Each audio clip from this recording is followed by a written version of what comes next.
All right, y'all. I'm back with you. Still on our vacation vibes here. But I got a pretty decent show for you. At least got what, five, maybe 4 or 5 different stories that I got to talk about.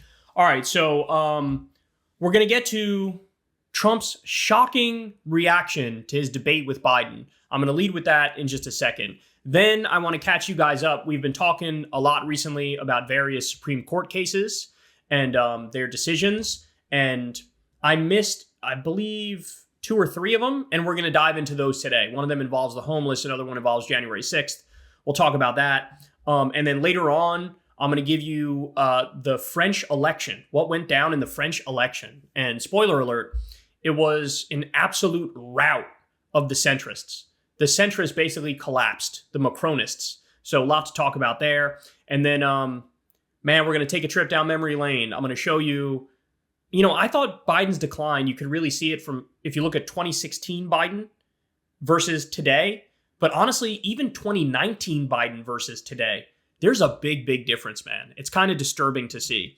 And then we'll take a look at the 2012 debate. Remember the 2012 debate where it was it was Romney and Obama and what that was like? I'm going to show you a comparison between 2012 and 2024, and you're going to see imperial decline hit us like a ton of bricks, man. We are going 100 miles an hour in the wrong direction, and I don't know if there's any getting that toothpaste back in the bottle, bro. I don't think there's any getting that toothpaste back in the bottle. All right, so without any further ado, let's dive into it. So let's start with this one here. Trump hails CNN and very professional Jake Tapper and Dana Bash. They treated me very fairly. So this is a shocking reaction from Trump after the debate. Here we go. I shouldn't knock CNN because I actually thought they treated me very fairly last night. Very professional, both of them. Jake and Dana, they treated us very fairly. They abused me for years, but last night, right? What happened? They treated me very fairly. I think it's great. I think it was great for them. It was great for CNN, but I thought they were very fair. Is this the first time we've ever heard Trump praise CNN? Guys, it wasn't that long. He sued CNN for hundreds of millions of dollars. By the way, that case was thrown out immediately because of free speech and free press. And it's hilarious because he pretends like he's in favor of free speech and a free press as he sues the media when they report negative things about him. But here he is praising CNN for how they handled that debate. God, you want to know the craziest part? It was the Democrats who worked overtime to try to come up with a format for that debate that they thought would help Biden. I told you, man. I told you. They thought it was a good idea. Hey, mute Trump every time Biden's talking. Mute Biden every time Trump is talking. Let's have no interruptions. Wrong. The reason why Biden won one of the 2020 debates is because Trump badgered him and he was interrupting him all the time and he came across as mean-spirited and it was ugly and people thought Biden won. As a result of that, you're taking away that potential, which of course only hurts Biden. But look, then this opens up a bigger conversation. It's a conversation we had the other day when Mehdi Hasan brought up. Mehdi Hasan was bashing the moderators, saying they did a terrible job. And now Trump is coming out here praising the moderators. So why would Trump praise the moderators? Because they didn't do any fact checking. They made a point of not doing any fact checking. And, in his mind, he feels like if they do fact checking, then that's me not only against Biden, but it's me against Biden and Jake Tapper and Dana Bash. And it's 3 versus 1. And he thinks that's unfair. And so that's why he's coming out and he's praising CNN now. But again, now I want to ask you guys the second time I'm asking this question this week, but does it change your opinion on what you feel a debate moderator's role is, having Trump praise Dana Bash and Jake Tapper for what happened the other night? Because again, I'm caught on this question. I'm 50-50 on this question. I mean, I understand that probably the terms to even get these candidates to agree was you can't do any fact checking.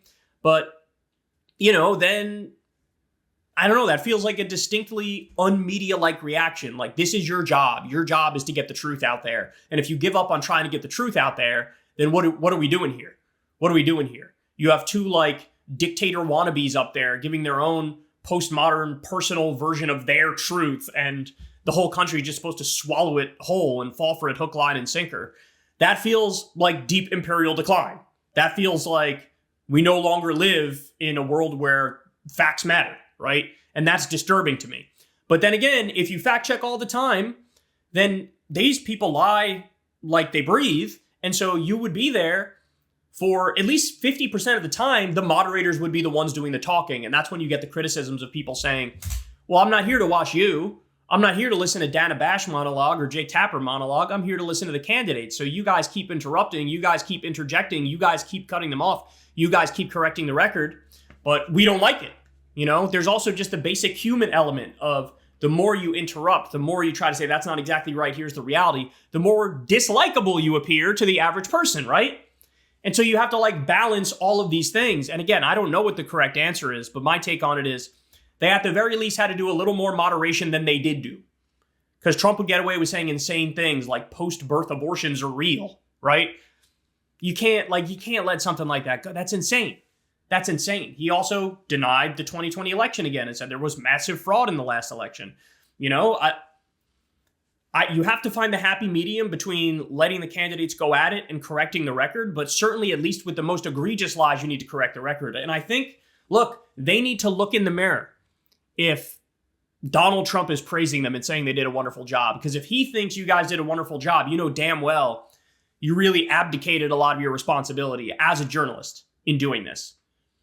So, and also, you know, the nature of the questions wasn't that good anyway, too. Like, you guys know, mainstream media just across the board is horrible in every respect.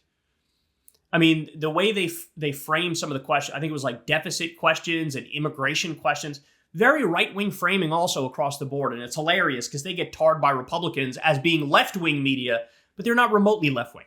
Not even close. They're establishment media, and that came through very clearly. So anyway, congratulations to CNN, Dana Bash, and Jake Tapper.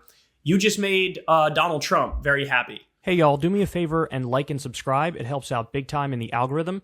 Click the bell as well for notifications when videos drop, and watch that video on screen right now. You know you want to.